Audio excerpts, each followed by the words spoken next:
he also suffered a similar fate. But, you look at this. The question you ask is, can there be a law, for instance, that ties the actions of, one government and binds it to the action of the government that takes over from it, so that that government that takes over from it does not just come in and start, revoking contracts and commitments that have been made by the previous government? All of these things are in place, but does it matter? The real politics of it, I'm saying, as someone has experienced, that has experienced this as a contractor too in the past, the reality is, the real politics of it is that nobody cared. The essential commitment is to maximize the returns for themselves. And so the contract that's gone before, it's not acceptable because all the fat has gone. So what's the point in maintaining that contract? And our people are very brutal at this. So the reality is that there has to be an extra level of checks and balances put in place to ensure that these behaviors has to stop, because the consequences on the people and the funds of the people is immense. And until these things start to happen, like it's happening with the Chinese and it's happened in the past and will happen in the future, we won't stop this mess. It's a mess of our own making, because the houses of assembly that should oversee these things and make sure that governors are not emperors don't do it. That's quite true. The judiciary is reduced in its power to hold them to account considerably because they pay the judiciary, and as a consequence, this is what happens. But it's not just on the state government level; it's also on the federal level. And if you remember, the last government tried to be I would argue, the first government that saw unfinished projects from prior commitments and tried to finish them. And even that was a political loss for them, because everybody was saying it's the former government that did what, because that's the other political side of it. That if you maintain what the other government has done, the people will not recognize that you have done anything and say it's the past government that did it. So it's not political expedient to execute a project that was started by your predecessor. So all of these things makes it impossible or even extremely difficult for us to maintain continuity of governance and government and accountability by government and governance in this dispensation.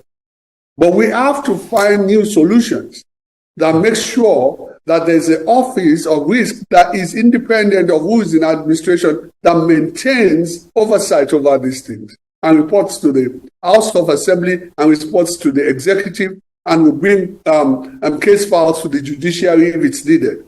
But I think there's another thing we have to be mindful of. This ease at which we sign ourselves up to arbitration, I think creates a special kind of vulnerability. The idea of signing up to arbitration is to make sure that the process of agreement and solution is not litigious.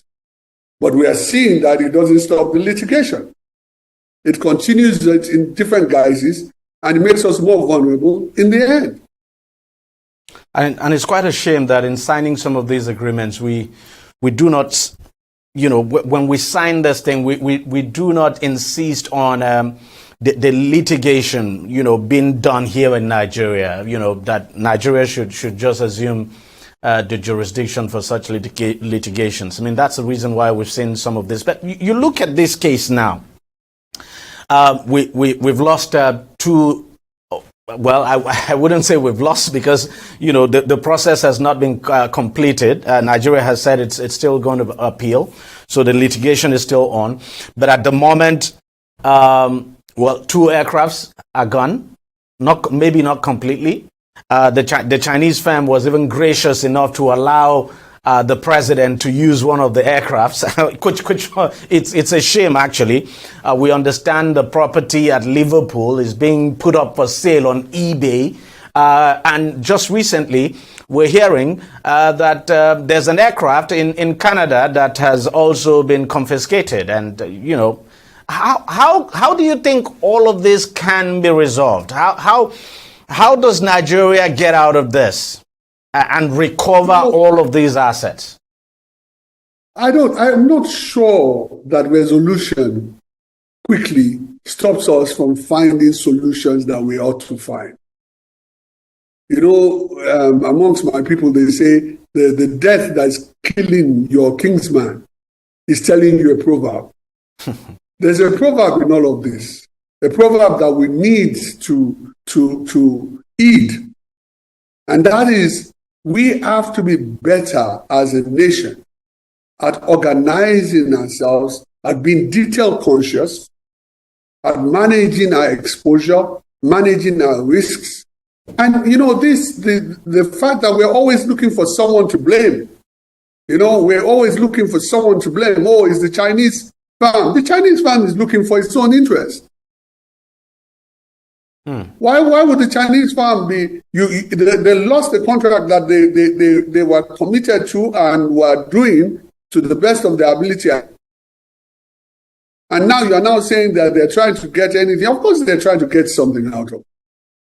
Is there any contractor that won't try to get something out of something where they've shown commitment and they've expended money?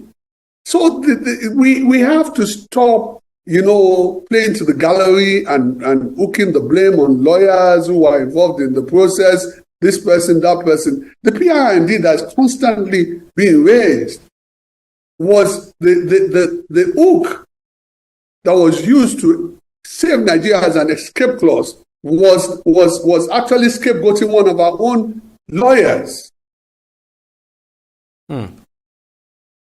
That's the only reason why that was vacated. We turned it around and blamed our own people and threw our own people to the dogs. It's really unfortunate. Really unfortunate. Mr. Ajadi, thank you very much for coming on the show. Thanks a lot for your time as always. We appreciate it.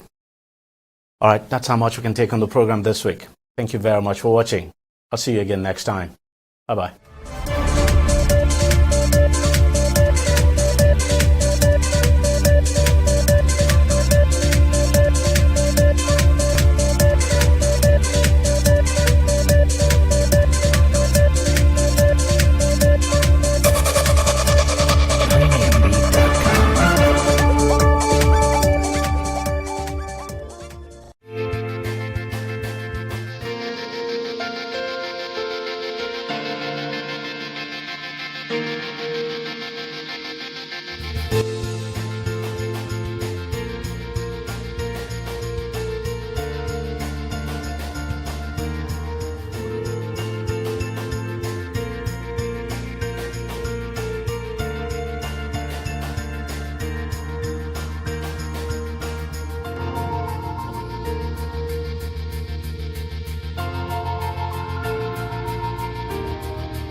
It's a pleasure to have you join us on News Now on TV360 Nigeria. I am Okpeyemi Owoshini. Nigeria's Chief of Defense Staff, General Christopher Musa, on Wednesday met with the Chief of Staff of the Nigerian Armed Forces, General Musa Salau Baramo, in Niamey, Republic of Niger, to forge a common goal towards deepening the fraternal bilateral relationship between Nigeria and Niger Republic and exploring opportunities to enhance security cooperation. Defense spokesperson Brigadier General Tuka Gusau, in a statement, said during the meeting both parties recognized the importance of sustained dialogue and collaboration in addressing mutual security challenges and strengthening the strategic partnership between Nigeria and Niger Republic. They emphasized the need for maintaining and expanding existing cooperations, including joint military operations, intelligence sharing, and tactical coordination. They agreed to intensify their efforts in curbing the illicit flows of small arms and light weapons, while pledging to collaborate on initiatives aimed at enhancing border security and supporting regional and international efforts to control and reduce the spread of these weapons in both countries. President Bola Tinubu has vowed that non-state actors responsible for causing hardship, misery, killings, injuries and hostage situations for Nigerians will face consequences for their actions. President Tinubu made this vow on Wednesday while speaking at a two-day summit organized by the Alliance for Yoruba Democratic Movement, a coalition of 130 Pan-African Yoruba Isekiri groups held in Ikeja, Lagos. The president, who was represented by a senior special assistant on media matters, Tunde Rahman, while speaking on the themes of the summit, sustainable democracy in Nigeria, the role of non-state actors, warned that non-state actors who had subjected Nigerians to hardship and others will be strongly condemned and be made to face the consequences of their actions.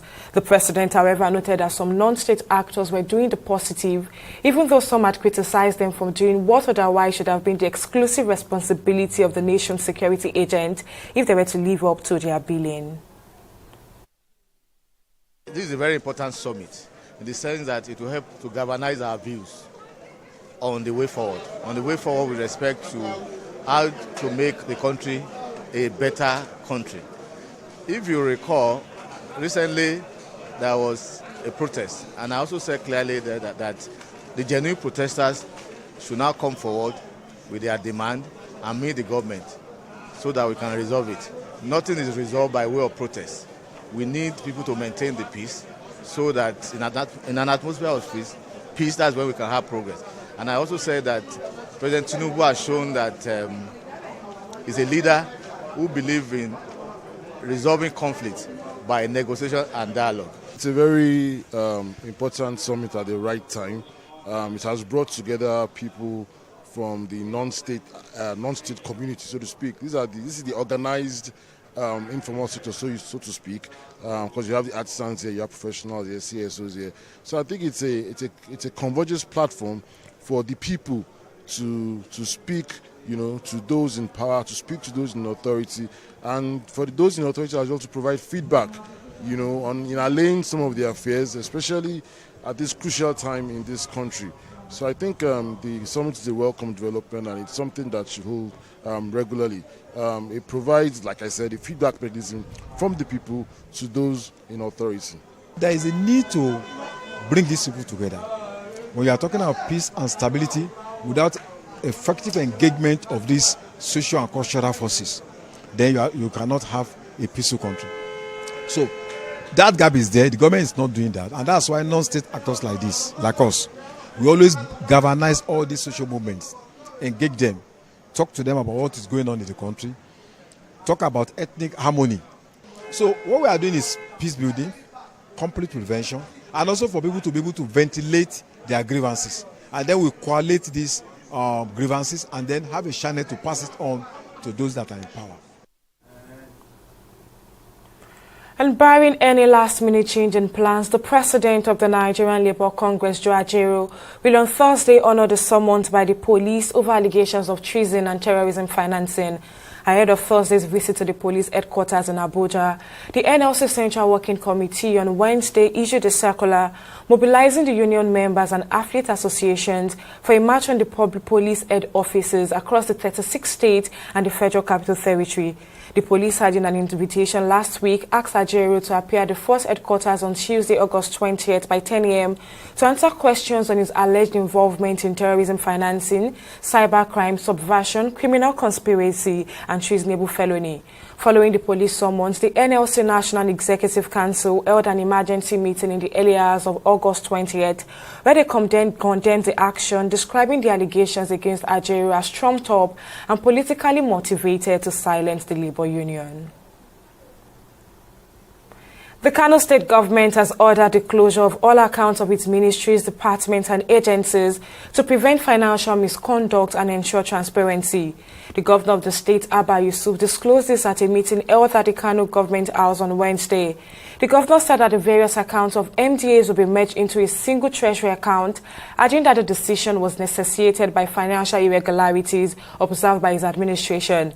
The governor warned that non-compliance would result in legal actions against the defaulting MDAs.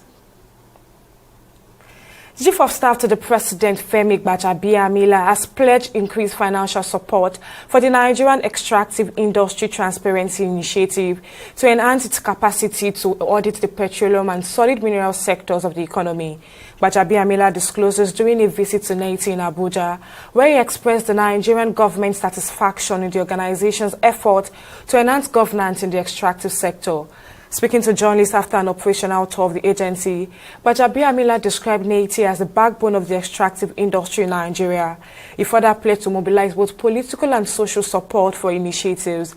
On his part, the Executive Secretary of NAITI said the agency's success in promoting transparency and accountability is largely dependent on the political will and backing of the government.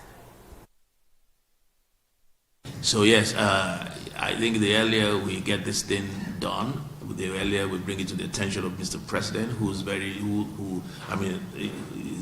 very keen on making sure that NFIU and all the sister agencies succeed, because his renewed hope agenda has a major component, corruption component in it, and it cannot succeed without you succeed.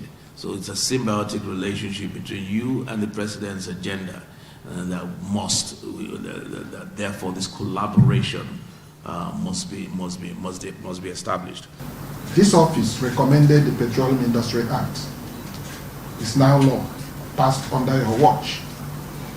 Impactful reforms, such as ongoing unbundling of the NNPC, is in our report, and recovery of revenues to the tune of over $7.2 billion, ensuring Nigeria's natural wealth benefits to government, to companies in terms of profit, and to the society. NIT is also at the forefront of addressing global challenges such as climate change, energy transition, and combating illicit financial flows.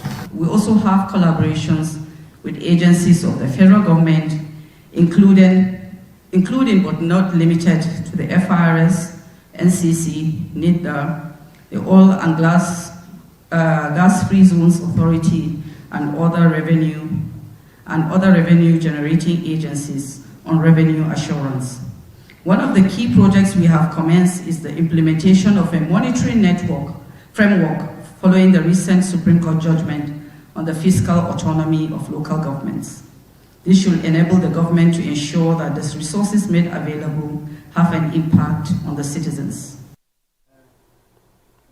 The Association of Local Governments of Nigeria has entered into a partnership with the Economic and Financial Crimes Commission, EFCC, to orientate its members across the 774 local government areas in the country on procurement, financial spending, due process, accountability, and transparency. This was contained in a communique issued at the end of the association's 49th National Executive Council meeting held in the Federal Capital Territory, Abuja, on Wednesday. According to the communique, the NEC reached 7 key resolutions aimed at positioning the association to serve Nigerians better. The resolutions include a partnership with the EFCC, capacity building and stakeholders engagement, service delivery and expectations, advocacy and partnership, Supreme Court judgment implementation, optimism and expected outcome, as well as primary healthcare services in the country. And the week-long activities marking the 2024 International Day of Youth in Lagos State has ended, with Governor of Lagos State Babajide Sanwo-Olu reiterating his administration's support and commitment to harness the potential of young people in the state for sustainable development and a prosperous future. The governor said the theme of the International Day of the Youth, From Cliques to Progress, Youth Digital Pathways for Sustainable Development, encapsulates his belief to leverage digital technology as a bridge that will connect young people in the state state to a sustainable and prosperous future. He says the state's investment in youth leadership programs was a strategic move that aligned with his administration's vision of expanding sustainable development, economic growth, social stability, as well as harnessing demographic dividend. Youth entrepreneurship and empowerment. We recognize the entrepreneurial spirit of our youth and have launched programs such as the Lagos Innovate Initiative under the Lagos State Employment Trust Fund, which provides funding, training, and support for young entrepreneurs. We are also enhancing access to microcredit facilities by ensuring that our young people can turn their ideas into viable business ideas. Engagement and participation. To ensure that the voices of our youth are heard, we have established various platforms such as the National Youth Council of Nigeria, the Lagos State Chapter, and of course, the Lagos State Youth Parliament that allows for meaningful dialogue between the young people and the policymakers. On Wednesday, Mr. Governor, through Thursday, 21st to the 23rd, we had a business development entrepreneurial clinic dubbed Amplifier Business Clinic. This program, the third in the series, empowered 79 young entrepreneurs that are all seated behind you with essential skills to enhance their business and their financial strength, Mr. Governor. These entrepreneurs engaged with various industry experts, connected with mentors, and took part in a business pitch competition. Out of the 25 participants, Mr. Governor, that qualified to the participants in the pitch, 8 top finalists were selected through a transparent and merit-based process. And they will receive their cash grants today to scale their business, Mr. Governor.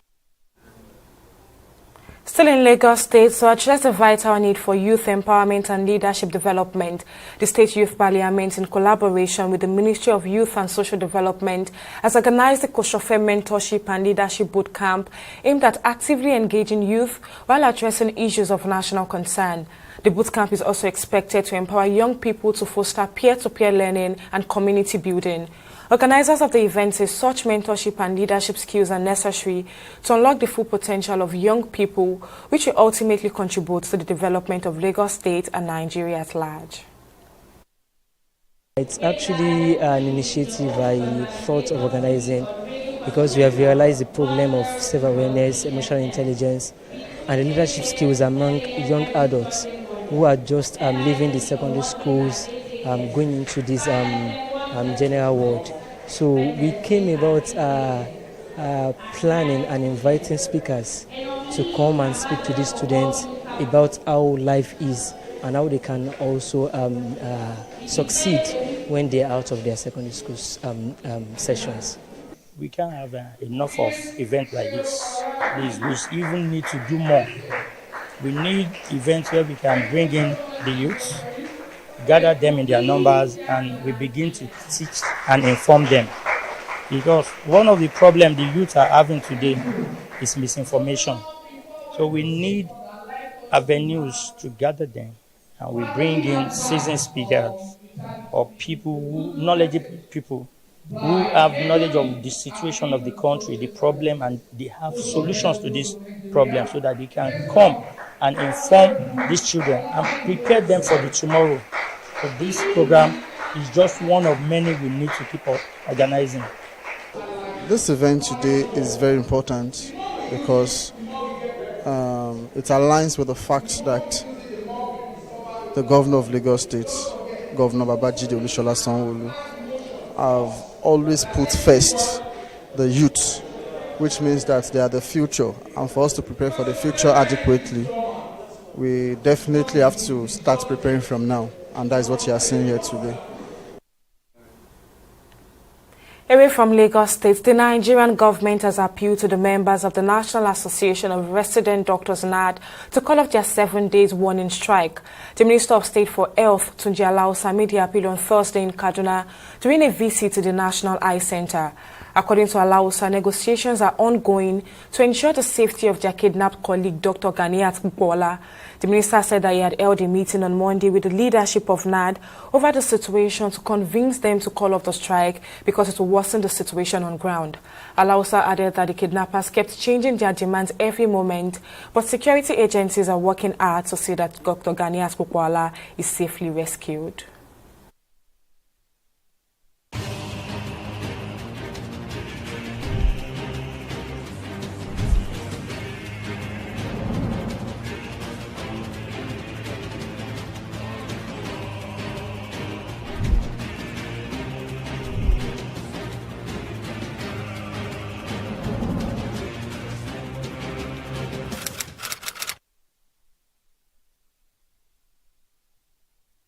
Get ready for the 8th edition of the Voice of Women Conference and Awards, VAL 2024. Theme, Achieving Women's Inclusion for a Sustainable Nigeria. Mark your calendar for Thursday, 3rd of October 2024, 9 a.m. at the NAV Conference Center, Abuja, Nigeria. And be part of a national dialogue bringing together grassroots and urban women in the quest for inclusion and sustainability in Nigeria. VAL 2024 is more than just a conference, it's a powerful movement. VAL 2024, an initiative of Voice of Women Empowerment Foundation and Women Radio, is where diverse women groups converge to champion inclusive policies and drive national development.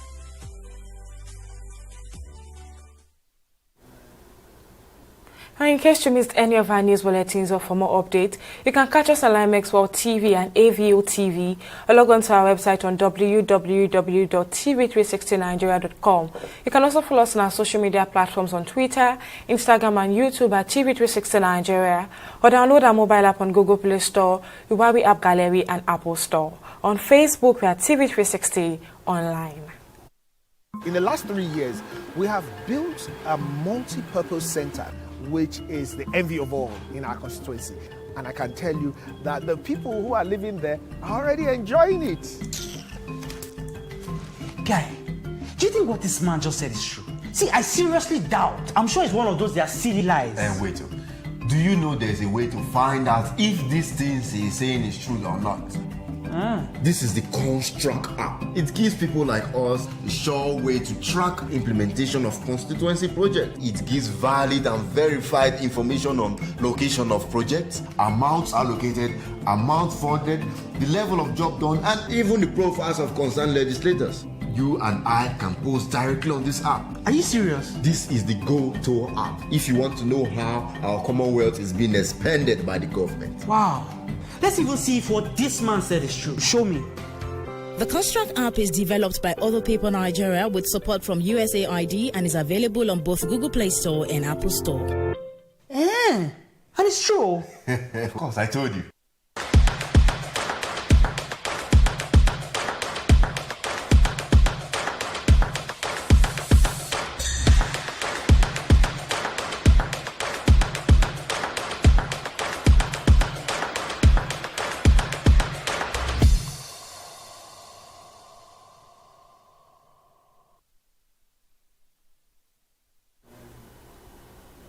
In the world of business, the Nigerian Communications Commission has announced September 14, 2024 as a final deadline for the linkage of the National Identification Number (NIN) with the Subscriber Identification Module (SIM).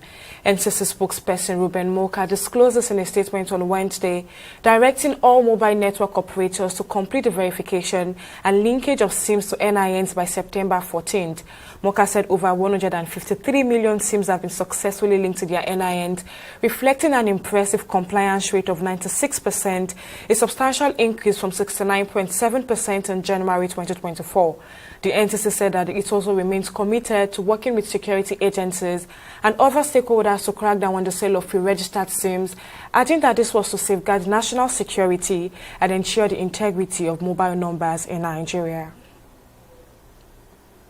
Meanwhile, Lagos State Governor Babajide Sanwo-Olu has reiterated his administration's commitment to creating an enabling environment for both local and foreign businesses to thrive in the state, while assuring the state government would continue to implement policies and initiatives aimed at attracting and maintaining investments in the state. Sanwo-Olu gave the assurance during the Lagos Chamber of Commerce and Industry International Business Conference Expo 2024. Speaking on his administration's commitment to making Lagos a 21st century economy, the governor disclosed that the state was focusing on infrastructural development in public transportation, the digital ecosystem, agriculture and more to boost foreign investors' confidence and create employment opportunities for the teeming youth in Lagos State. As part of our demonstration that we just don't want to say that we're a small state or a city state, we're building the largest logistics food security hub in the whole of sub-Saharan Africa.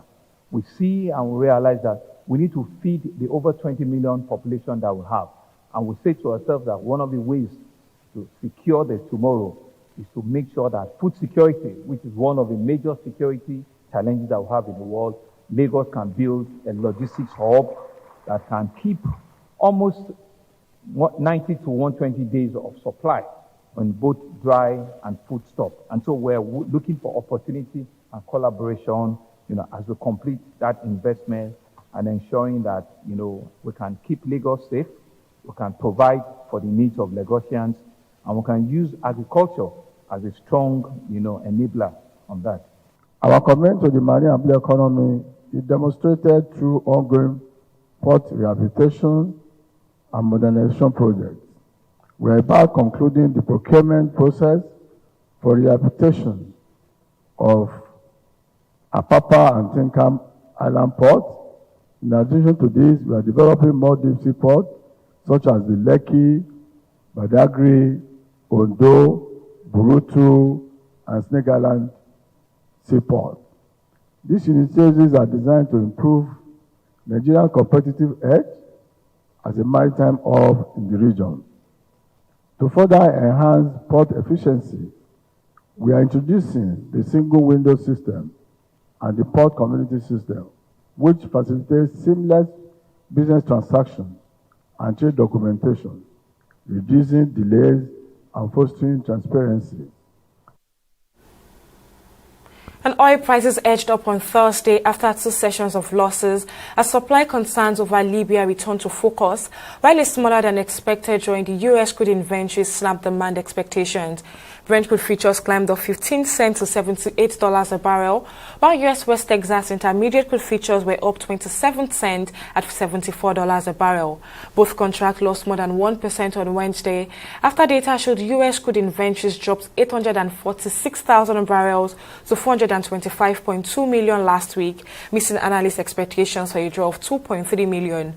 Some middle-side fields in Libya have altered production amid a fight for control of the central bank, with one consulting firm estimating output disruptions of between 900,000 and 1 million barrels per day for several weeks to come. And on the foreign scene, dozens of people have been injured and power was cut to 250,000 households after Typhoon Shanshan struck southwestern Japan. According to the Japan Meteorological Agency, the typhoon, bringing gusts of up to 252 kilometers per hour and torrential rain, made landfall near Satsuma Sendai City Island at about 8 a.m. on Thursday morning. The Kushku Electric Company also disclosed that power supply was cut to more than 250,000 households across 7 prefectures on the island. The weather agency expects Shanshan to move through Japan's central and eastern regions, including the capital, Tokyo, in the coming days. Officials have also issued evacuation orders for millions of people. Still on the foreign scene, opponents of Venezuelan President Nicolas Maduro have taken to the streets in an attempt to revive protests against him as he tightens his grip on power following last month's disputed election. The demonstration in the capital on Wednesday came 1 month after the fraught July 28th vote, in which Maduro was declared the winner despite the protest of opposition candidates and international condemnation that the vote lacked transparency. Now, in weeks of demonstrations, the opposition's rallying cry has been constant, but so far ineffective in removing Maduro from power. Opponents have demanded that officials publish results from each polling station that they say would expose Maduro's attempts to steal the elections. And on sport, Ademola Lookman is set to return to Atlanta squad for the Serie A clash with Inter Milan. Gian Piero Gasperini's men will face the title holders at San Siro on Friday. Lookman was earlier tipped for a move to League One champions and was temporarily removed from the first team group. The PSG links have since cooled off, and the Nigerian international is likely to stay with Ladia for the 2024/25 season. Still on sports, diverse reactions are still trailing the recent appointment of German tactician Bruno Labbadia as the new head coach of the national team, the Super Eagles, by the Nigerian Football Federation, ending weeks of speculation and uncertainty after the departure of former coach Fini De George. Labbadia now faces the daunting task of preparing the Super Eagles for the next games, with less than 3 weeks to prepare the team for the crucial Africa Cup of Nations qualifier and the World Cup. Sports analysts and football fans in the country say the Super Eagles have been placed in a tight spot with a manager who lacks local experience. They are, however, optimistic that with the right support, the team will win their next game against Benin and Rwanda. We can only hope and pray that the two parties coming together will give us a favorable time as a new national coach. Is according to statistics, is the 37th national coach, and few of those that come from Germany. Let's don't forget Garnacho was also a German, and other coaches have done them so well. But in terms of knowledge and profile, there's nothing. If you're going to hold on to the profile about him, if you're going to hold on to what he has done, it's obviously that there's nothing to write him about. And it's very, very difficult for you to bring a coach who has not national team experience or who doesn't have a trophy in his cabinet. It's very, very difficult. But let's don't forget that he's coming to coach one of the best teams in the world, the Super Eagles of Nigeria, and we hope that we can be a good match. It's a tough one because expectations are high, and fine, he has the experience of European club side playing, but this is an African team, and our style of play is different. More so that we have international players that come from abroad, but when they come back home, they need to change their pattern of play to suit the African thing. Now you say we are going for AFCON, right? It's going to be a big challenge for him. It's a big, to me, I don't think we need him now. For that qualification for AFCON, he will probably not be able to perform.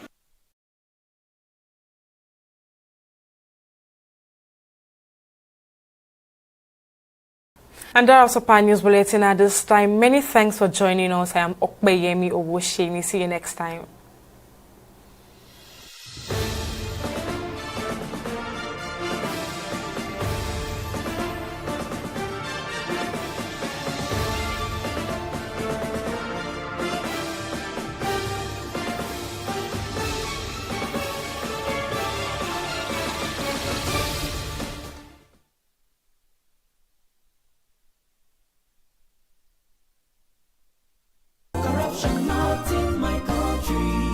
It's about the files your secretary presented to me regarding the company salary. Yes, the figures don't seem to add up. I suspect there's some form of a discrepancy. Precisely, sir. Keep the figure that way. That's fraudulent, sir. That's my money. I'm sorry, sir. I can't do that, sir. See how padded your teeth are. Are you telling me you cannot pad up figures? Sir, padding is against best auditing practices, and it's a form of corruption. It's true. Accountant. You were testing. Thank you, sir. That's it. Bagoli. Yes, sir. You are fired. Fine. Yeah. Fine, sir. Rather than watch corruption grow under my watch. Padding is a form of corruption and not in my country, sir. Corruption not in my country. Stop corruption now.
Ayetoro community is a theocratic communist setting funded by a group of believers known as the Apostles in 1947. Ayetoro community in its heydays has the largest per capita income in the whole of West Africa.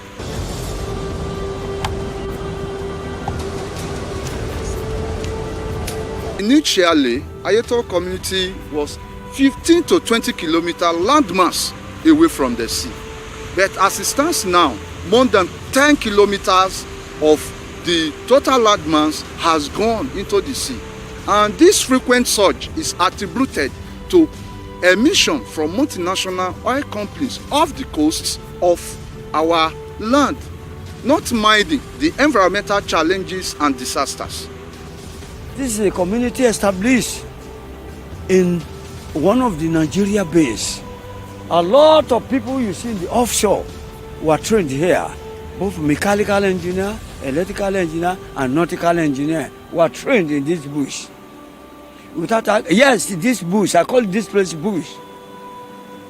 And this is the Shepherd Technical Workshop approved by the IWD, which is now Minister of Transport.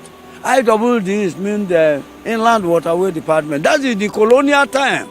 This place is like small London. So, and our primary occupation here is fishing. You can see now, everything now has been eroded. Some of our fishermen, they have went to other places to find for their source of livelihood.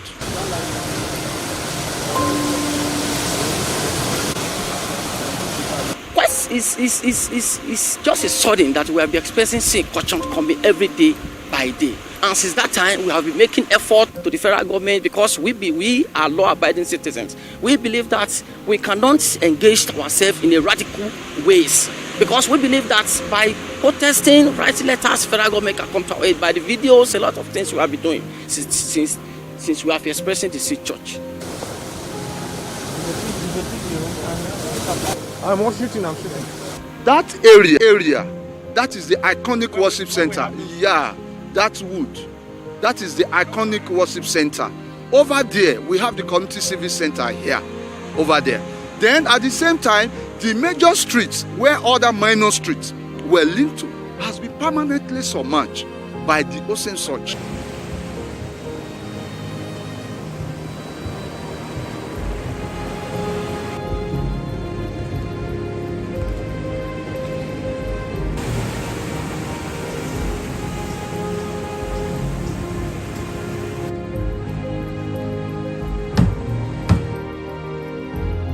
I'm seriously worried. I'm worried because this recurrency surge is affecting us in virtually all human aspects of our life. Social life has been collapsed, economic-wise has been collapsed, health-wise, nothing to sing and dance home about. Even our religious activities, our life, religious life, has been collapsed totally. Because Ayetoro community is a religious setting. The church moved here. We have not just come here to trade or to do other activities. The church is the community is the church. So every aspect of our life has been totally, damaged by this current, recurring sea surge happening in Ayetoro. And over 20 years, we've been into this. People have lost, several properties worth millions. Buildings has collapsed. Over 500 to 600 to 700 buildings have been washed away. Our industrial power has been collapsed. Ayetoro community is known to be a self-developed community on its own without any intervention of the federal government or the state government over the years. Yet we kept on going. If by now the ocean surge as a result of the oil exploration that is going on in our offshore is destroying our land. Up till now, we cannot see the hand of the government coming to help and to rescue us. It is so sad, and that's why I'm worried. Ṣé ẹ bá wo gbogbo ibi ilé ló kún bẹ̀, gbogbo ilé yẹn ni òkun ti parẹ́ pátápátá. Bó dẹ̀ ṣe ń wó ilé yẹn ló ń wó gbogbo àwọn ohun àlùmọ́nì wa àwọn ohun tí a ní ilé ohun ẹrù wa ìmíì gan tó bá ń wo báyìí tí a bá tètè dìsámúra àti gbà lọ́wọ́ ẹ̀ ó gbé gbogbo ẹ̀ lọ nìyẹn. Fund the trip of those guys.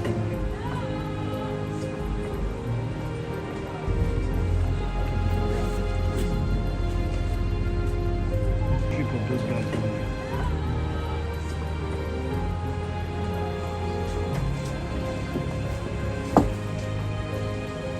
This thing is excruciating, it is extreme. In fact, every blessed day, people used to die because of the thinking that the community that was founded at their present has been eroded. So it is extreme, it is serious, it is harrowing. My father's house happened to be the extreme house before the Atlantic Ocean. We lost it 2017. 2007, that was when we lost it. It's highly devastating. Even the one that belonged to my grandmother, we lost it. That was along primary school road. We lost it too. So I've been affected. I'm highly devastated. Now I'm a tenant in my hometown. Imagine how is it highly devastating. We need the support of the entire world to save this community. Ayeto community is a community that must not go into extinction. It's a very serious situation.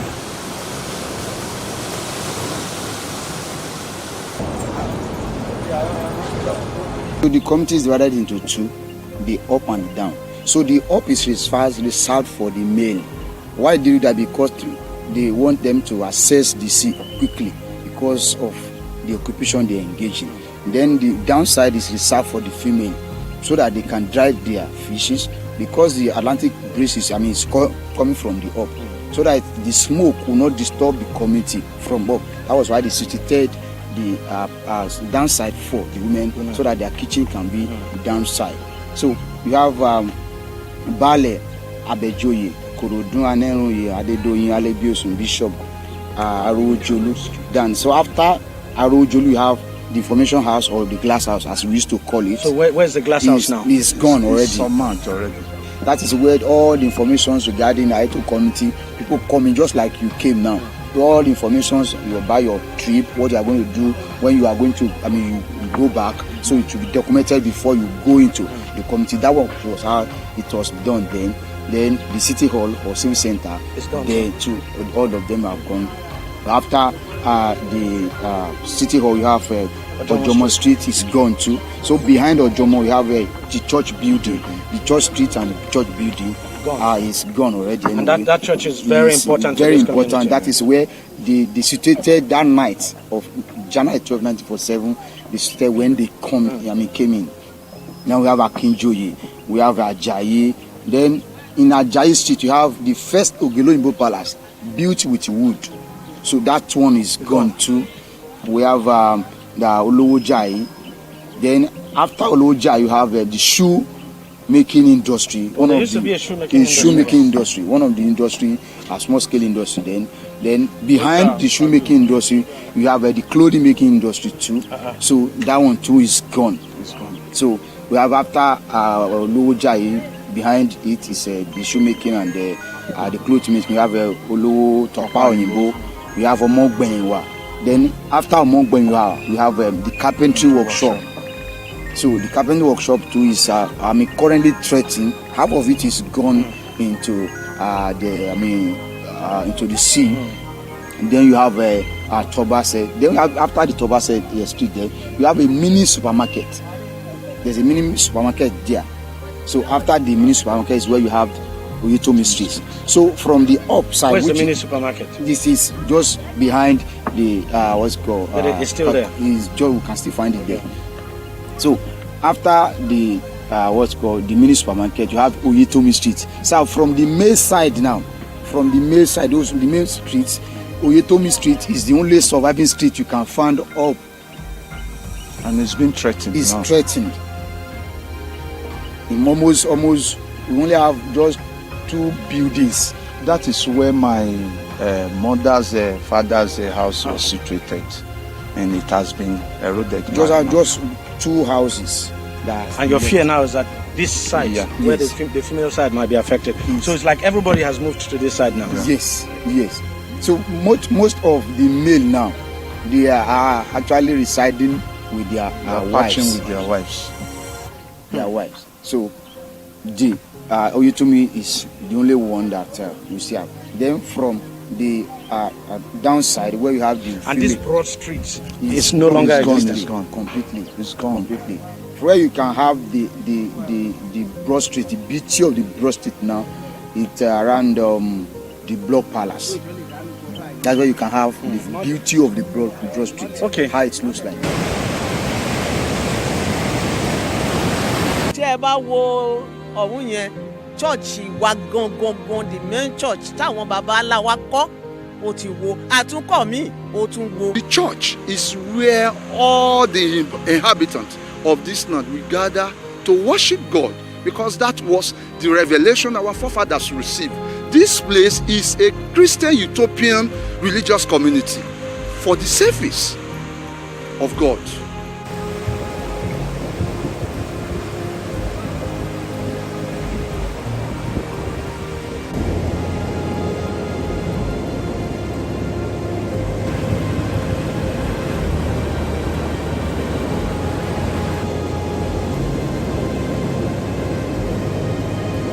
It has actually changed the landscape totally. Let me put it that way.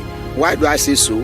It's because when you look at the land mass, as at when our founding fathers came here, 1947, it is about 20 or 10, 15 kilometers to the shore. So people had to trek. I think Dr. Noge wrote a book about Ayeto community. That the only challenges that the fishermen, because Ayeto is known for fishing, the only challenges that they are having, it is the accessibility to the shore. Too. That is as at that time, and it's been a long time. So it has actually changed. The landscape, and we are worried about it. This is the Community Technical College. Here we are. Now you can see now these are debris, has been ravaged by the sea surge. Now that place, that is the bakery that we are using before. This last month, the sea surge has ravaged this place and we've relocated to another place. So it is serious. That is the powerhouse generating plant. It has been affected, greatly affected by those sea surge. We also have dockyard over there where marine boats were built in the past. That place has been submerged as well. So nothing to write home about in the community again. All our social, cultural activities has gone. The secondary schools has been relocated for about 3 consecutive times now. Nothing again.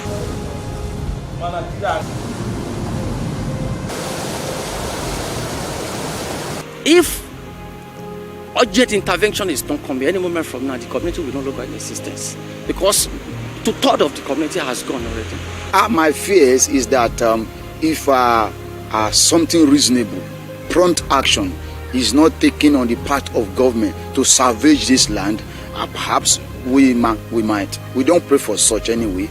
The community might go into institution. We don't want that, because Ayeto community has helped the federal government, even the West Africa, in terms of marine, because when Ayeto was having a technical school, the Ayeto community has trained experts in marine engineering, in nautical engineering, and they are serving all the multinational companies that we can see in our offshore.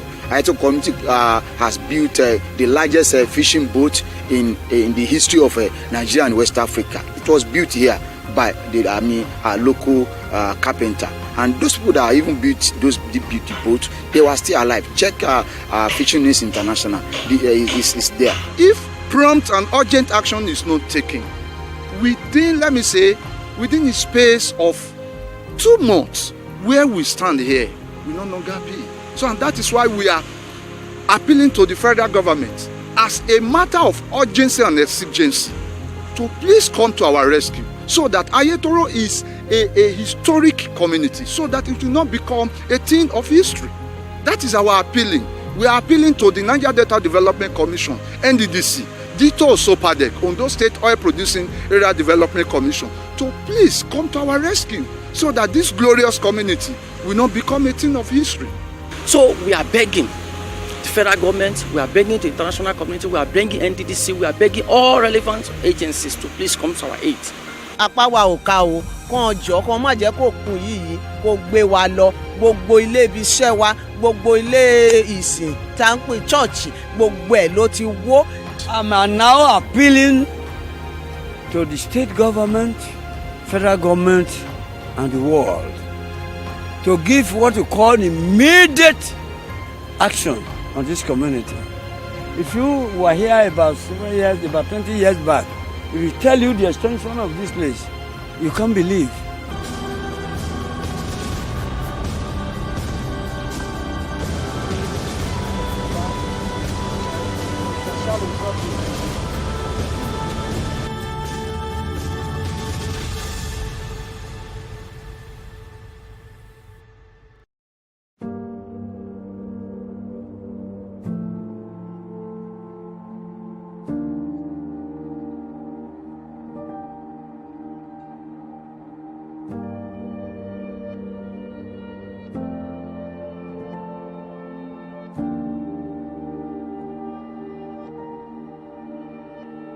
Well, I didn't know on time because I only knew that she found it difficult to read, you know, and even when she started school, although I thought I was part of the reasons why she could not catch up with her mates, because I was actually I move around a lot. So when I moved, she has to change school. So I was thinking that maybe that was the problem. But I actually found out later that even when I got her good teachers, you know, the normal set of school teachers, I found out that she still finds it difficult. She's actually brilliant, very, very brilliant. But when it comes to book, she finds it difficult to read. My name is Mrs. Uchenna Ahanotu, the director of Nene Special Education Center. I'm an educational psychologist, currently pursuing my doctorate degree in educational psychology from Imo State University. My dream had been always to help students to excel in their academics. So my dream had always been for gifted students. But then I now started coming across children with learning disabilities, and I found out that they were not getting the support they need. So I was helping them in my little way, one-on-one, until it now came to my doorpost. I got reports from the school that my daughter would be repeating class, primary 1. I was like, why? And they said she's not meeting up. This is a girl that is normally intelligent. You know she knows everything, but they said she couldn't read. So, as an educational psychologist, I now had to go back to my books because I had packed my books. I went back to my books to study, and I found out that there is something called dyslesia, and not just dyslesia, there were other neurological disorders. There was autism, there was ADHD, there was all those cerebral palsy. All of them are linked together. So that was how I started focusing on children with learning disabilities. I was going from school to help them, but then 2 times a week, 2 hours a day is not enough. It wasn't giving us the results we wanted. So we now had to open the center, and I told the parents, if you want an intensive program for your child, you could enroll him or her here. When she has developed to a certain stage, she can now go back to mainstream school. That was how Learning Center started.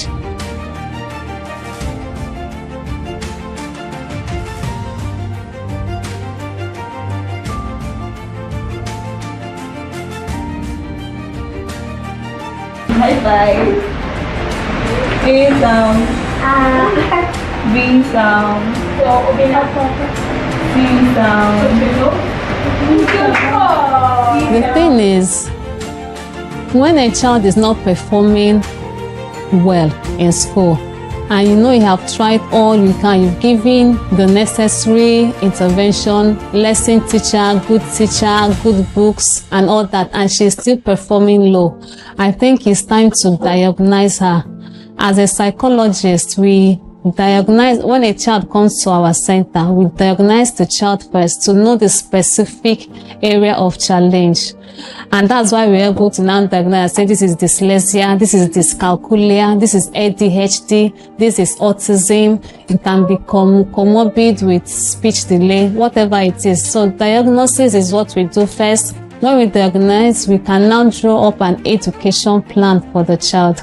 All our children have their own education plan because a child with dyslexia is not at the same pace with another child with dyslexia. So we do one-on-one therapy, we do one-on-one teaching for them, meeting them at their various points of need, and then they come up. So that's basically the strategy, identifying the specific disadvantage and then tackling it individually, not as a class.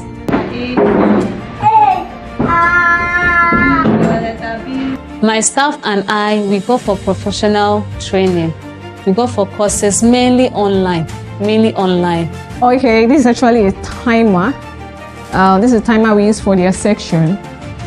So each section for a child, because of children with autism, most time they are diagnosed with ADHD, that's attention deficit hyperactive disorder.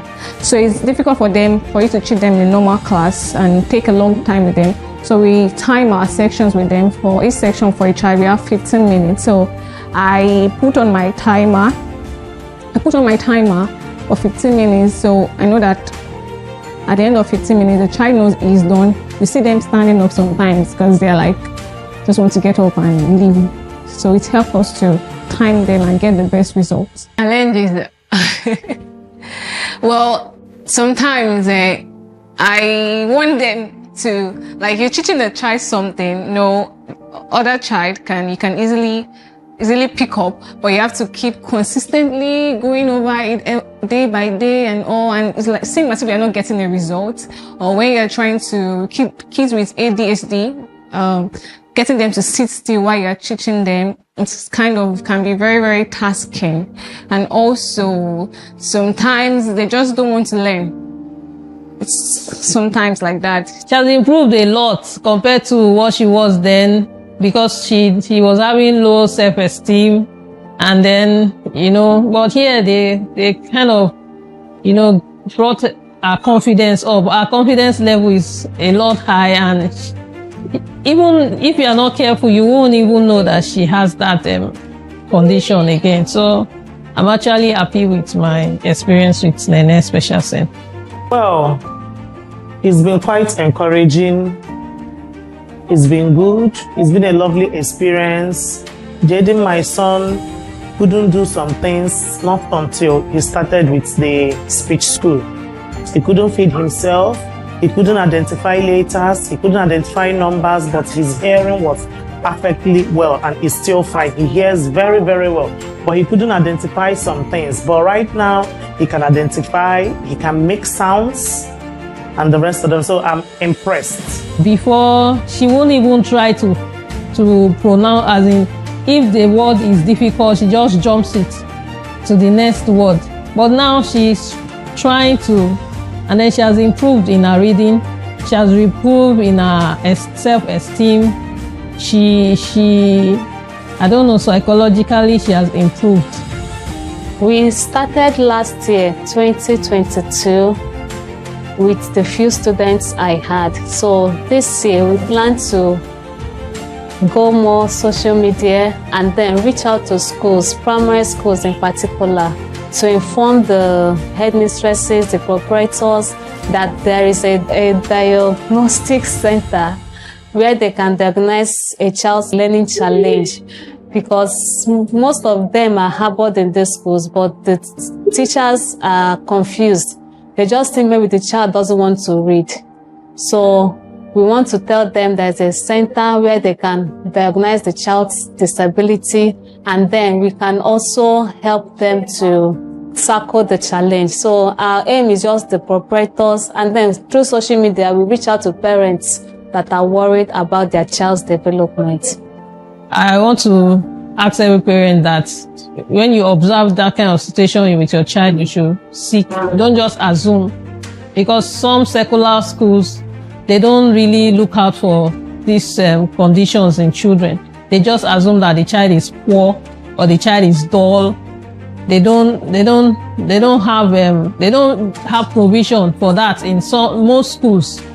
So, and then such child will have low self-esteem, and it will look like they cannot do anything, or they look inferior to their peers. Clap for yourself, clap for yourself.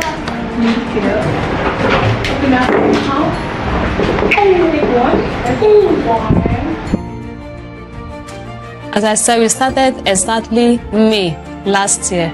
So this is just 1 year, and we have had a total of 12 kids, about 12, 13 kids. And some of them are still on now. Well, I must say it has been an amazing one. It has really been amazing. I get to meet wonderful kids every day. Yes, I see them and I'm like, God, these kids are just wonderful, because the world might not see them in that way, but meeting them every day has been like a blessing to me. Being able to interact with kids, it has been great. My advice to parents that they should find out and keep a close eye on their child. Try to find out about their disabilities earlier in life, so that it will reduce the amount of time that we have to teach them. Early detection matters. If your child is delaying, just come and find out if it's disorder or delay. We will tell you. If it's delay, we'll just tell you to go. With time, he will talk. But if it's disorder, you have to start immediately to intervene to help the child. Please find a good learning environment for your child. Find a center that understands their challenge and they'll be able to tackle their challenge with the right resources and with the right frame of mind. It's not a flogging issue. They need all the love and care they can get, and they also need the professional touch to get them out of where they are.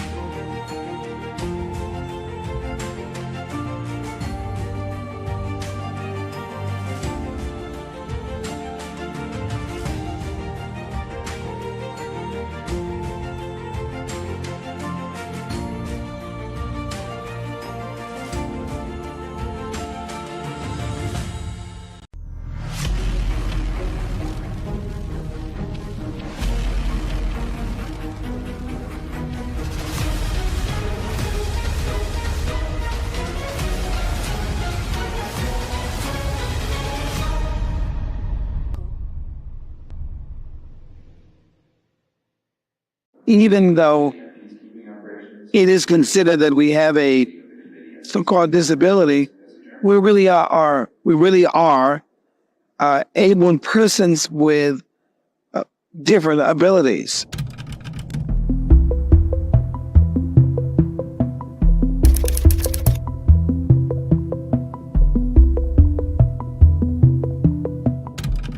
For society and development to be included of persons with disabilities, we need to have equal access to education and to knowledge and information. Yet, out of millions of publications each year, fewer than 5% are made available in accessible formats for visually impaired persons. In developing countries, an even smaller percentage of publications are available in accessible formats.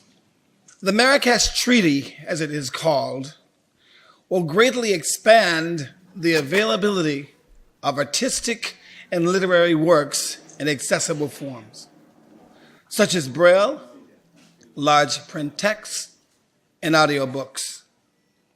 This can make a real difference in the lives of the world's more than 300 million visually impaired persons.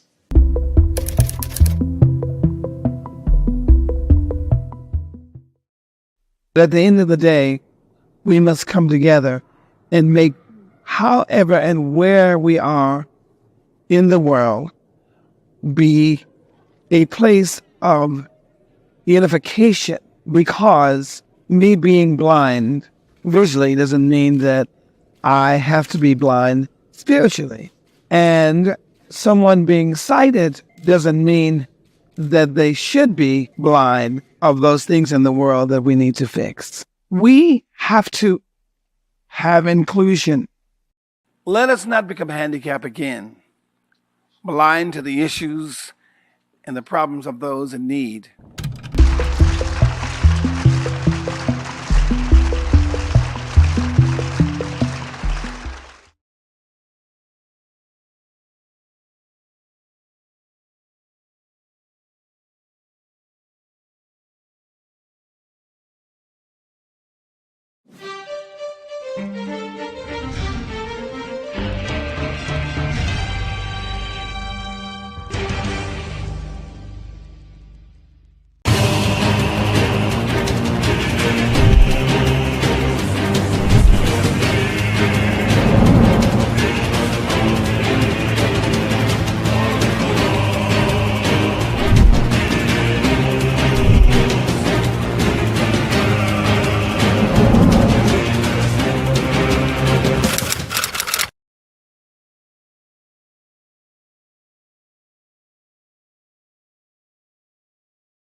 Good day, beautiful people. Welcome once again to your program. Our program, The Conversation, coming to you live from TV360 here in Lagos, Nigeria.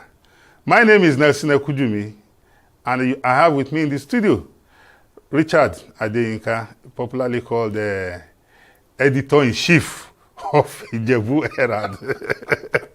That's good to be here. Thank you very much for joining us on the program once again. My pleasure. Thank you very much.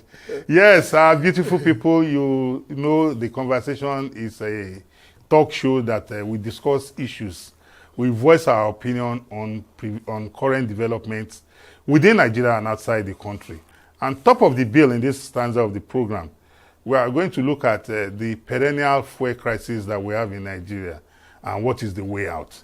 We all recollect that in the last couple of days, major cities in Nigeria have been battling with fuel crisis.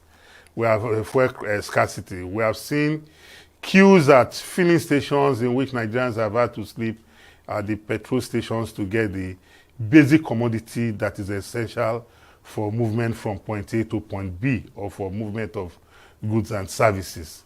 And unfortunately for us, Nigeria is about the fifth largest producer of crude oil in the world. But sadly, we export crude oil and we import refined petroleum products. Why do we do this? Because our refineries that were built in the 70s have been non-functional for decades now, even though successive governments have put in place measures to revamp the refineries. Well, the reality of our situation is that whatever they have invested in it has yet to manifest, and that is why we rely on imported products. I saw situations at the petrol stations, and I felt very bad that again we are at this junction. And one fact we cannot run away from, if anybody understands the working of the oil industry, is that, Richie, I've seen several attempts to blackmail, to castigate NNPCL, as if our people are not aware that the petroleum industry today is under a regulatory framework of the PIA, in which it has been deregulated, even though we can call it controlled deregulation. Yes. Companies or organizations have been given licenses to import petroleum products. But because of the forest scarcity or crisis, everybody has withdrawn. It is only the NNPCL that is importing, because under the PIA Act, the NNPCL is the supplier of crude oil of a petroleum product as a last resort. So, NNPCL is the only one importing now. Yes. For a while too. For quite some time now. Yeah. Every other person is standing akimbo. So if NNPCL is the only importing institution, because they are permitted by law to come into that business. You know, formerly NNPCL was a regulator, but with the PIA it became a player. It's no longer a regulator. The importation of petroleum product by NNPCL is such that we have logistics challenge. You remember, this is a country in which we have built several depots. Yes. Several pipelines have been laid, but all have been vandalized. Yes. The only way for NNPC to distribute is through tankers. So you can imagine if you service Lagos, you need tankers to service every other part of it. And this is a country in which we are all clamoring for the revamping of infrastructure. Yes. I saw, before this crisis, I was moving to Apapa. I was going to one of the depots to even see things for myself. And on my way, from Maryland till I got to Ijora 7-Up, I didn't see one tanker of petroleum product coming. So I was like, somebody now told me that the reason why they were not moving then was because of the fear of being attacked during the protests. Yeah, which those fears were very genuine. Genuine, legitimate. So when we started asking questions, because I was also one of those that was asking, they said the reason why I was even watching TV, where a petrol station manager in Abuja was saying why they have this shortfall is because during the protests, they couldn't move product because they were afraid of their tankers being attacked or burnt. Yeah. So for me, the new concern. Really. Yes. So for me, I believe strongly that the only way we can never get out of this mess is not about. I've seen some people say they should remove Emele Kyari. I say Emele Kyari is the one who is importing our petrol for us to consume. I've seen so many blackmail of the enemy. For me, I believe strongly that we only get out of this mess if our local refineries begin to work. Yes. In that way, those refineries will be servicing their locality. About 3 days ago, I heard that a petroleum refinery was given license in Edo? Edo, yes. Yes. If that one in Edo is servicing that axis, south-south. Let's say south-south. Yes. If he has the capacity. We can augment it, because don't forget, we have 2 refineries in Port Harcourt, 1 in Warri. They've not been working, and then crude oil is also an issue. Supplying crude oil to, we are talking about Dangote. Yeah. The refinery needs about 650,000 barrels every day. So I'm not sure we have the capacity right now to meet that. So Warri refinery, if it comes on stream, the one in Port Harcourt, where do we get crude from to supply them? Except we wrap up we find a way to increase our oil rigs. You know, I was watching some analysis done by Tidlewa Adebajo, I think yesterday, on another station. You know, comparing Nigeria and then Saudi Arabia. You know, how many oil rigs do we have in Nigeria? How many does Saudi Arabia have? You know, Saudi Arabia has more than 70 oil rigs, and our own is merely 13 or so. So abysmal, you know, and so that has decreased our capacity to produce, you know, more than, apart from the one we are exporting, and then to satisfy our local needs. So government must find a way, no matter what. Richie, do you think this should be government alone? Because we're talking about vandalism. Yes. No. Let's start from there. Okay. What are the issues? Okay. There was a time in this country we were exporting more than 2.3 million barrels per day. We're producing. So we're producing it. So what happened? Vandalism, oil theft, and what how do we resolve that? It is important that I will also start from the government because there is no capacity or willingness on the part of government to solve this fuel issue.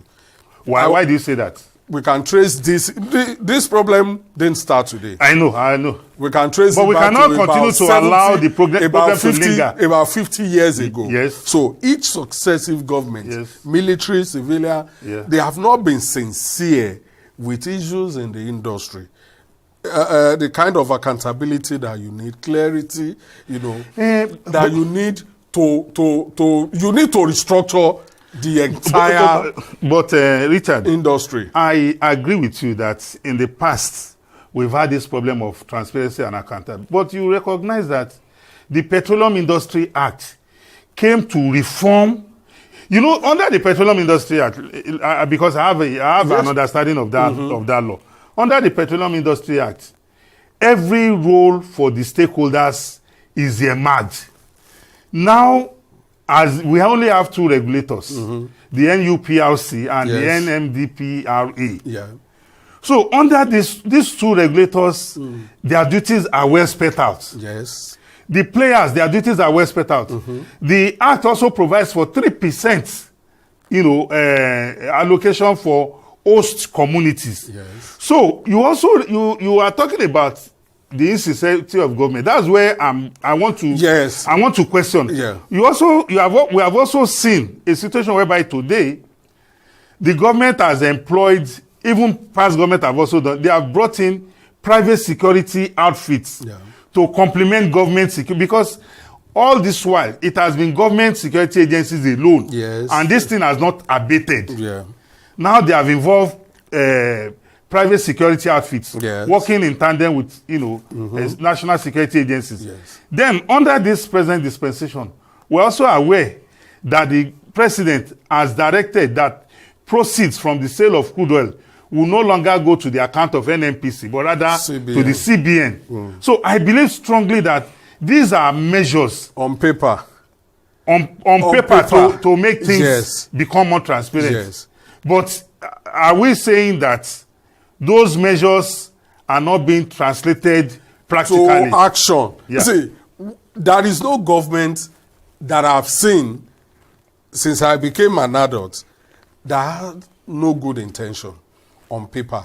If you ask people, they will say Babangida assembled the best brain in this country. He had this, he had that. Even as we castigate Abacha's government, they say Abacha's government was this and that and that. So on paper, we have fantastic laws. On paper, we have fantastic policies. But how do we translate that to workable, actionable activities? That is our Richard, problem. for me to point out with facts that I disagree with you, and the facts can also bear me witness. Let's see the facts. The facts are that you recollect that during the administration of former President Muhammadu Buhari, the president himself came out at a point in time and said for over a year, we could barely produce 500,000 barrels. Yes. So but today, we are producing about 1.3 to 1.6 million barrels per day. That is That is it. That is to tell you the fact that those policies are beginning to bear fruit. We need to build our economy from within. Absolutely. Looking for international investors here and there is not going to help us. We have the capacity. Absolutely. See, I have a data that another advertising agency shared with me. From Berger, the vehicular movement for 12 hours was 1.2 million vehicles in 12 hours at Berger. 1.2, meaning about 120,000 vehicles moves per hour. So now, look at the volume of petrol. Assuming government, when President Bola Tinubu came on, he wanted to build our economy from within. Call everybody, sit down. introduce something like road tax, you can imagine how much Lagos Ibadan. I did the calculation myself that Lagos to Ibadan, if we make it a flat rate, that everybody, when you pass through a toll gate, 500 naira. We pay at Bega, we pay at Ogiri, we pay at Ibadan. But in this era where people are... Not now anymore. Okay. It's no longer feasible now. Okay. So government must, that door has been shut. What government would have done then, if you introduce road tax, it will still stabilize the structure of your economy. Nothing will be affected, just marginal increase. If I'm paying extra 3,000, for instance, to go to Ibadan and come back, I'll be happy without having to, the crisis that we are in now, the public transport, they can add 500 naira to their passengers in such a way that it won't become a burden to everybody in this economy. So this economy has the wherewithal to withstand shock. If we don't need to be fixated on foreign investor. Buhari spend almost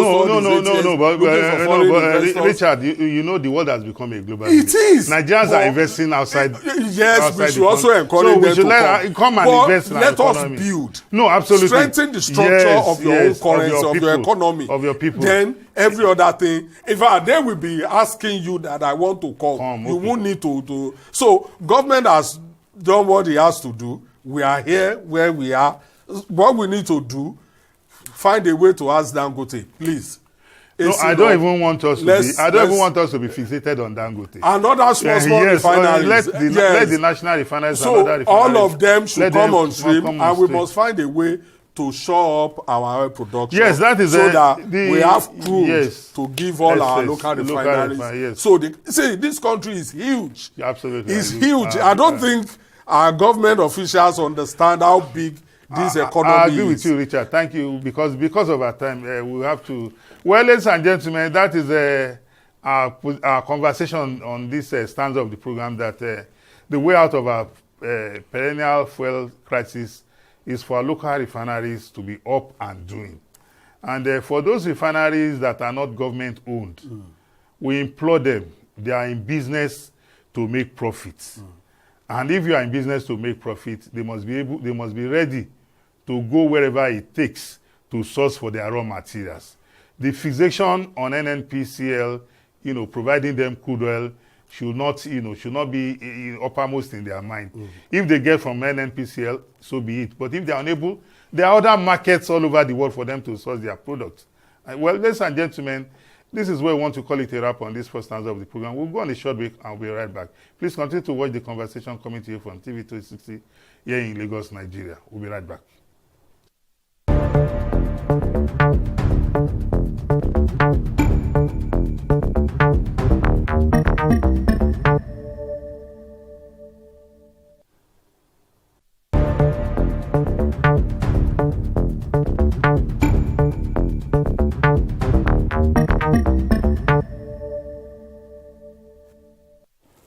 Yes, welcome back to the second stanza of the program, the conversation coming to you from TV360 here in Lagos, Nigeria. My name remains Nelson Ekujimi, and I stay with me in the studio, Richard Emmanuel Adeyinka. Richie Baba, thank you for being with us. Oh, my pleasure. Yes, in this second stanza of the program, we'll look at subnationals' contractual agreement obligations and the fallouts. Just recently, 3 of the presidential jets belonging to the Federal Republic of Nigeria were reportedly seized in France due to a court judgment as a result of a contractual obligation entered into by the Ogun State government, of which the other party claimed Ogun State government had defaulted. And the other party went to court in France and got a court order to seize the Nigerian presidential jets, as well as also made attempts to also confiscate some other national assets domiciled in the diaspora. Well, the federal government of Nigeria rose to the occasion and issued a statement and also made it known that she's going to fight to recover those properties within the ambit of international laws. Fortunately for us, the then governor of Ogun State, Senator Ibukule Amusun, who was in the saddle when that contract took place, has come out to state his own side of the story.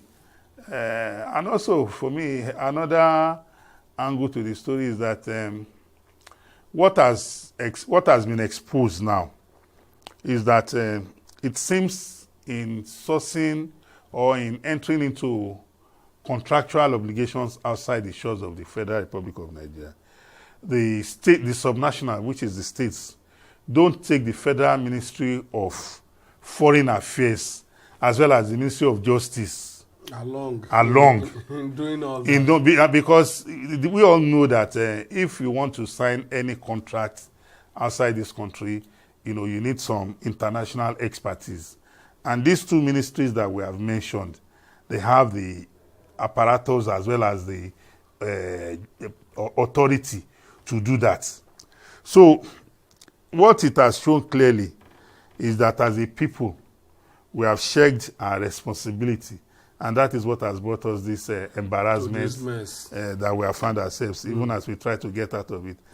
And looking at it, I was like, when Ogun State government was entering into this contract, and we know that the guaranteeing authority is the Federal Republic of Nigeria. That is who they know. That's who they know. Yes, at the international level, yes. It's just like I was at a meeting and a local government chairman said she wrote a letter to the Federal Ministry of Works on a federal government property that they want to have a collaboration. He said the ministry now wrote back to and said, Madam, we don't know local government. What we know is the states. Go and write your state government, let your state government relate with us.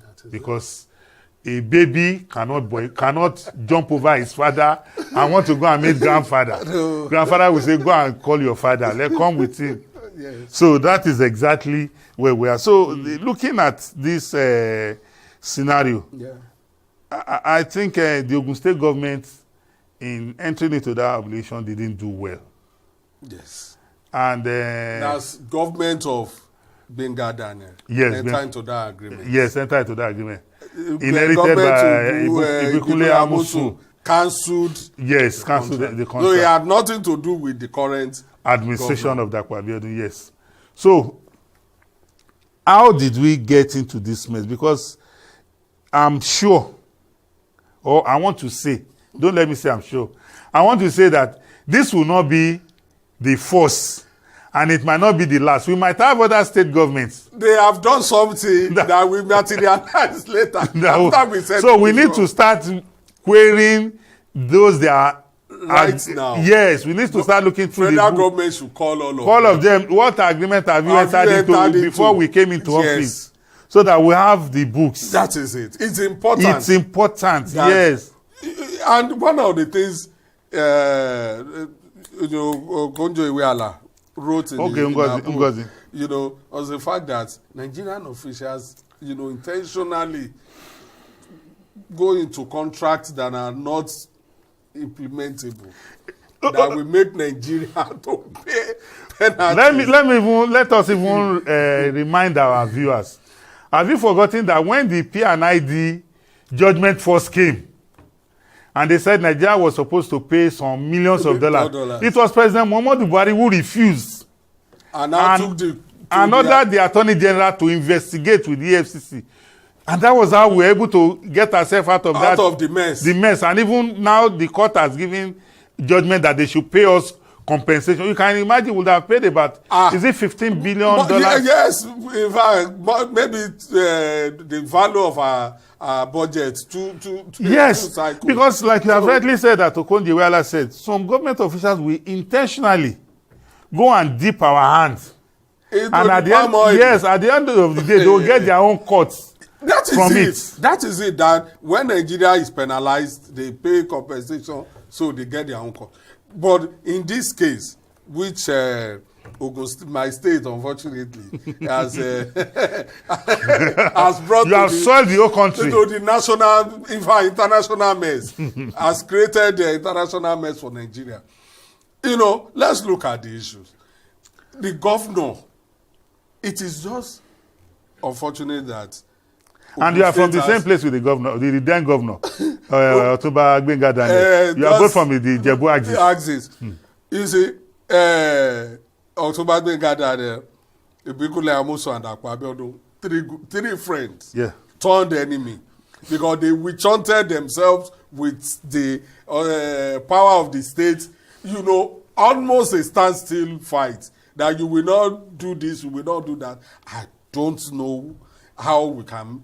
It is because of that fight, that enmity that developed between them, that now it doesn't matter. We have had this before, that government is a continuum. Continuum, yeah. Whatever you meet, it is assumed that you inherit the assets and the ability. Your predecessor would have done these things in good faith, in the interest of the state. Now, it doesn't mean that without consideration for the legal implication of what you are doing, you just feel that you can just cancel all contracts without regard for what will happen later. Yes, Governor Ibikule Amosu did it, and it looks like he has, of course, he's no longer in government. Yeah, but you know, he will defend himself. In his defense thesis, I'll call it a thesis. he made mention of the fact that there was this battle of ownership. That at a point in time, the Chinese government now said the two companies who are battling for it are not even the original owners of the project. That it belongs to. So he said that was one of the reasons why, as a government, they couldn't go ahead with it, because they couldn't know who was the rightful owner or the impersonator. But be that as it may, if he could have access to the government of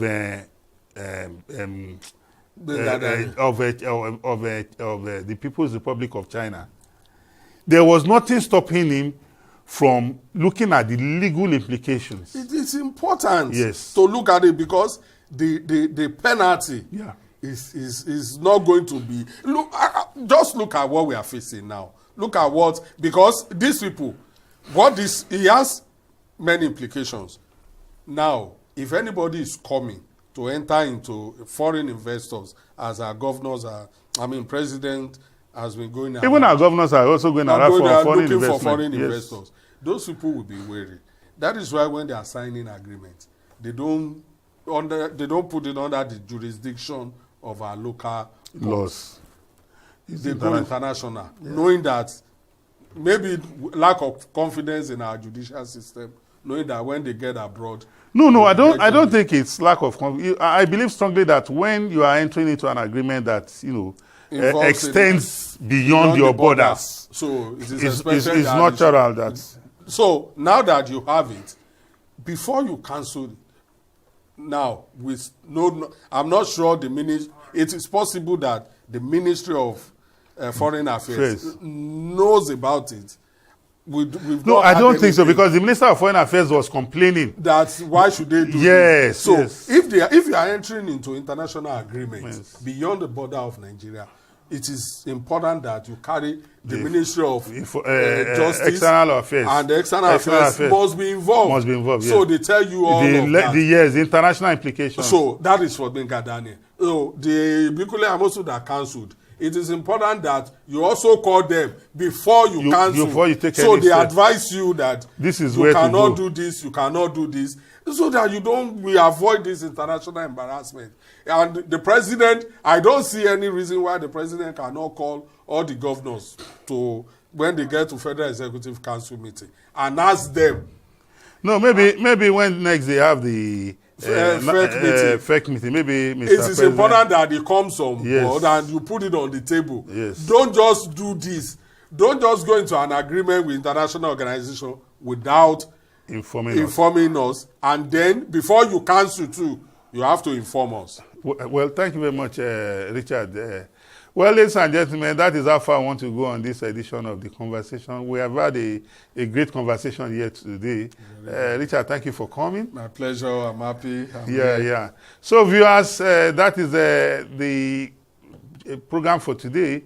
Till you come your way again next time, please continue to watch The Conversation coming to you from TV360 here in Lagos, Nigeria. Have a great day. Bye-bye.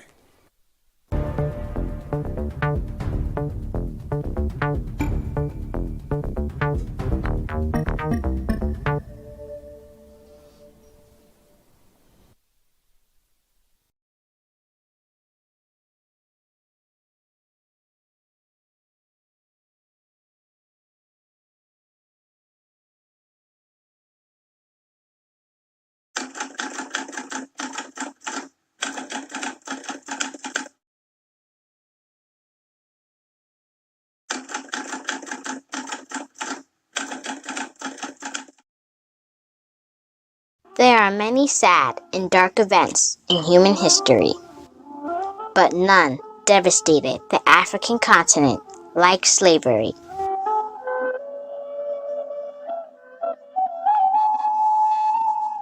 To understand some of the plight those who were sold into slavery went through, one must visit Goree Island, their last point of departure from the African continent to the New World.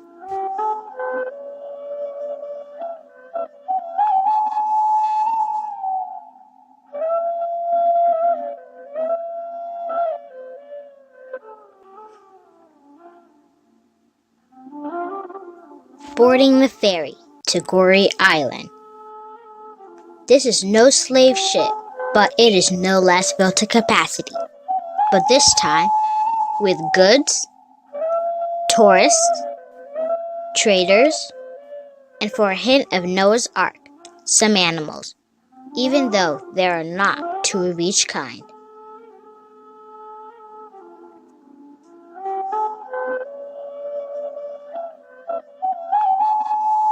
Slavery ended more than 153 years ago.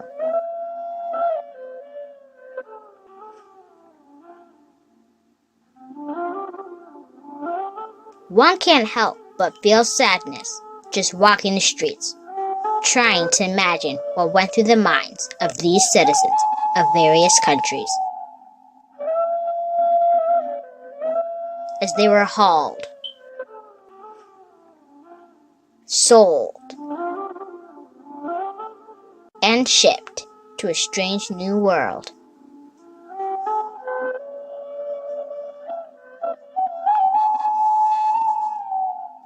Where did these slaves come from? At that time, each African ethnic group had its price. And the most expensive ethnic group used to be the Yoruba. Yeah, they were from Nigeria. Because those Yoruba were very strong and tall. And they worked very hard in the plantations. That's why they were more expensive.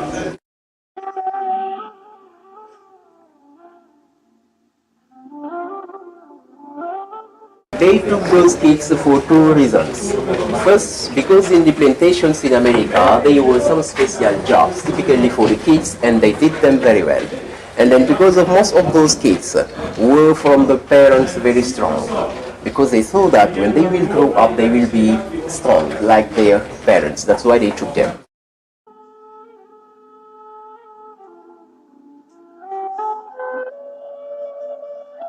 In all the 28 slave houses in Goree Island, the slave masters have the right to sleep with the young girls. Once a young girl was pregnant, she became free here in Goree Island or in Saint Louis in northern Senegal. But she wasn't totally free because usually she worked as domestic slave in the European houses, you know. That's why some of the young girls found a kind of interest to be pregnant from white masters so they can be free.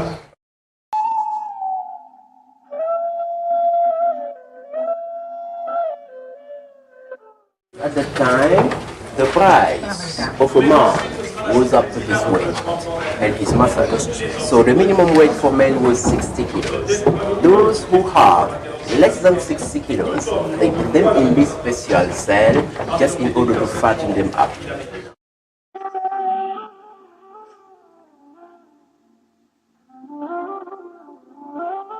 Let me tell you that they did not buy slaves with money.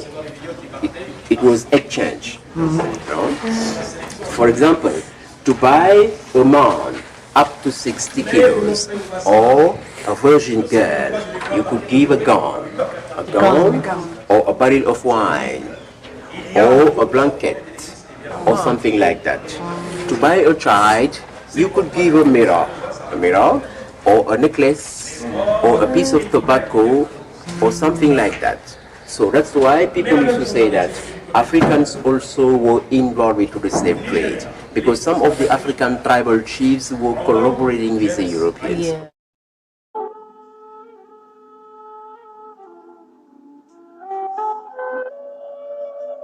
And here, this is a punishment room for rebels.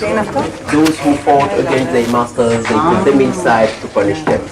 As you can see, they could not stand up inside because of the hooks. 4 or 5 people at the same time in this small room. In 1991, we welcomed in this house Nelson Mandela. And then Mandela came inside. He stayed in for about 5 minutes. But when he came out, Mandela was crying.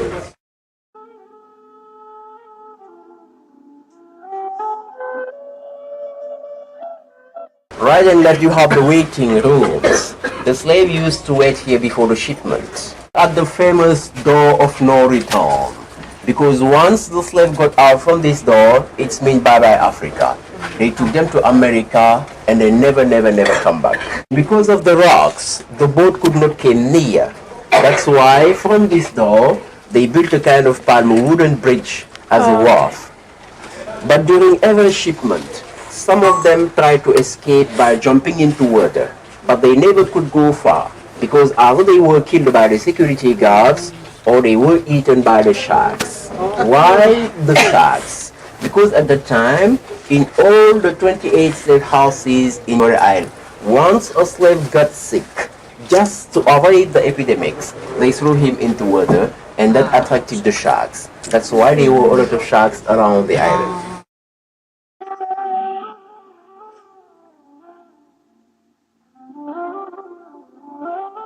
Let me tell you that slavery lasted in Gorée Island